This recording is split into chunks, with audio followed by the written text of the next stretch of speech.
काफ़ी अर्सा हो गया हम एटम पढ़ रहे हैं। आज हम एटम के एटॉमिक नंबर और एटॉमिक मास पढ़ेंगे। अच्छा, एटॉमिक नंबर और एटॉमिक मास कोई एटम बम का फार्मूला नहीं है। एटॉमिक नंबर जो है वो एटम का शनाख्ती अलामत है, जैसे कि स्टूडेंट का रोल नंबर होता है या आइडेंटिटी नंबर होता है। इसी तरह एटम का भी कोई मखसूस नंबर होता है, उसको हम एटॉमिक नंबर कहते हैं। एक फिर कहते हैं एटॉमिक मास। तो हम इन दोनों को डिटेल में पढ़ेंगे। बहुत ही शॉर्टकट तरीके से मैं आप लोगों को 1-2 मिनट में समझाऊंगा एटॉमिक नंबर और एटॉमिक मास, और इसको किस चीज़ से रिप्रेजेंट करते हैं और इनका अहमियत क्या है। ठीक है, बड़ा सिंपल टॉपिक है, आसान है। एक हमारे पास एटॉमिक नंबर है, एटॉमिक नंबर। दूसरा हमारे पास है एटॉमिक मास। ठीक है, दूसरा हमारे पास क्या है, एटॉमिक मास है। अब मिसाल के तौर पर आपके पास ये एक एटम है, सही है। मुझे इतना अच्छा स्ट्रक्चर तो नहीं आता है, अलबत्ता बहरहाल आप ये समझे कि ये एक एटम है। चलो कोई दूसरा बनाते हैं। चलो ये एक एटम है आपका, सही है, फर्ज कर ले ये एक एटम है। तो इस एटम के अंदर होता है न्यूक्लियस।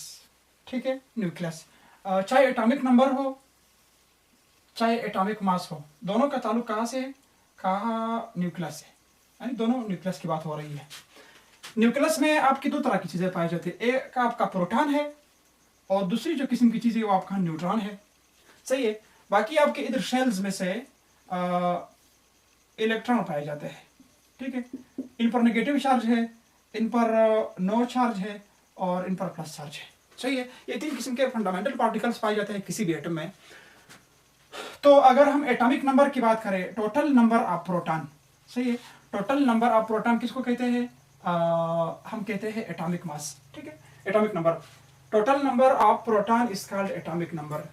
किसी भी एटम में जितने भी प्रोटॉन होते हैं वो उसका एटॉमिक नंबर कहलाता है। तो एटॉमिक नंबर जो है प्रोटॉन की बुनियाद पर इनको दिया गया है। एटॉमिक मास फिर क्या है, total number of neutron and proton, दोनों का अगर हम सम अप करें, जमा करें, तो इन दोनों को मजमूई तौर पर क्या कहते हैं, एटॉमिक मास कहा जाता है। दोनों क्या कहा जाता है, एटॉमिक मास कहा जाता है। बड़ा सिंपल है topic. Total number of proton is called atomic number, total number of proton plus neutron is called atomic mass. हम इलेक्ट्रॉन की जिक्र नहीं करते हैं। आप हैरान होंगे कि इलेक्ट्रॉन भी एटम का हिस्सा है, तो हम उनको क्यों शुमार नहीं करते हैं एटॉमिक नंबर में या एटॉमिक मास में। तो उनका ये है कि वो जो है उसको कहते हैं फेयर वेदर फ्रेंड है, मतलब ही है। ठीक है, जब मौसम थोड़ा गर्म हो जाता है, जब कुछ हालात बुरे आ जाते हैं, तो इलेक्ट्रॉन जो है वो भागते हैं। ठीक है, इलेक्ट्रॉन का मतलब भी है भागने वाले। तो इलेक्ट्रॉन जो है क्या होते हैं, भागते हैं, वो अपने जगह पर हिलते नहीं है। तो इसी वजह से हम सिर्फ प्रोटॉन और न्यूट्रॉन की जिक्र करते हैं। ये एक बिल्कुल एक पंजरे में बंद है, ये कभी बाहर नहीं जा सकते हैं, इलेक्ट्रॉन और प्रोटॉन और न्यूट्रॉन जो होते हैं। अच्छा, अब बात करते हैं कि एटॉमिक नंबर को किस चीज से जाहिर करते हैं और एटॉमिक मास को किस चीज से जाहिर करते हैं। एटॉमिक नंबर को हम जाहिर करते हैं जेड से। किससे जाहिर करते हैं, जेड से जाहिर करते हैं।